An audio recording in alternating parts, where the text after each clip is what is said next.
ഇത് ഈ ഒരു ഫ്ലവറാണ് കേട്ടോ ഇന്നത്തെ താരം. ഇത് കാണാൻ ആൾ ഇത്തിരി ഉള്ളെങ്കിലും ഉണ്ടല്ലോ, മേടിക്കാൻ ചെല്ലുമ്പോൾ അത്യാവശ്യം റേറ്റ് ഉണ്ട് കേട്ടോ.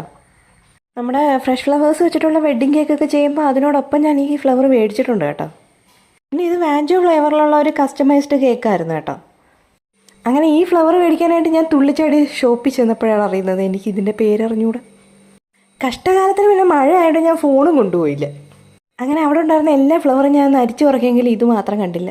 ലാസ്റ്റ് അവിടെ ഉണ്ടായിരുന്ന ചേട്ടന്മാരെ ഞാൻ ഒരുവിധമൊക്കെ പറഞ്ഞ് മനസ്സിലാക്കിയപ്പോൾ അവർ പറഞ്ഞു സ്റ്റോക്ക് വന്നിട്ടില്ല, ഇപ്പോൾ ഉടനെ എത്തും, കുറച്ച് നേരം വെയിറ്റ് ചെയ്യാൻ പറഞ്ഞു. അങ്ങനെ വെയിറ്റ് ചെയ്തിട്ട് നേരെ ഈ സാധനം മേടിച്ച് വീട്ടിൽ വന്ന് ഗൂഗിൾ എടുത്ത് ഇതിൻ്റെ പേര് കണ്ടുപിടിച്ചു കേട്ടോ. അപ്പോൾ ഇനി ഞാൻ ആ പേര് മറക്കത്തില്ല കേട്ടോ. കാരണം വേറെ ഒന്നും കൂടെ ഉണ്ട്. ഞാൻ ജനിച്ചപ്പോൾ എൻ്റെ അച്ഛനും അമ്മയും കൂടെ എനിക്കൊരു പേരിട്ടായിരുന്നു. ഒരു ഫസ്റ്റ് സ്റ്റാൻഡേർഡൊക്കെ ആയപ്പോഴത്തേക്ക് ഞാൻ ആ പേര് സ്വയം മാറ്റി കേട്ടോ. അപ്പോൾ എൻ്റെ ആ പഴയ പേരും ഈ ഫ്ലവറിൻ്റെ പേരുമായിട്ട് ഒരു ലെറ്ററിൻ്റെ വ്യത്യാസമേ ഉള്ളൂ. അപ്പോൾ ഈ ഫ്ലവറിൻ്റെ പേരറിയാവുന്നവരെല്ലാം ഒന്ന് കമൻറ്റ് ചെയ്യണേ. കൂട്ടത്തിൽ എൻ്റെ പേരും കൂടെ ഒന്ന് ഗസ് ചെയ്തോ. പിന്നെ വീഡിയോ ഇഷ്ടമായാലും ഒന്ന് സബ്സ്ക്രൈബ് കൂടെ ചെയ്തോ കേട്ടോ.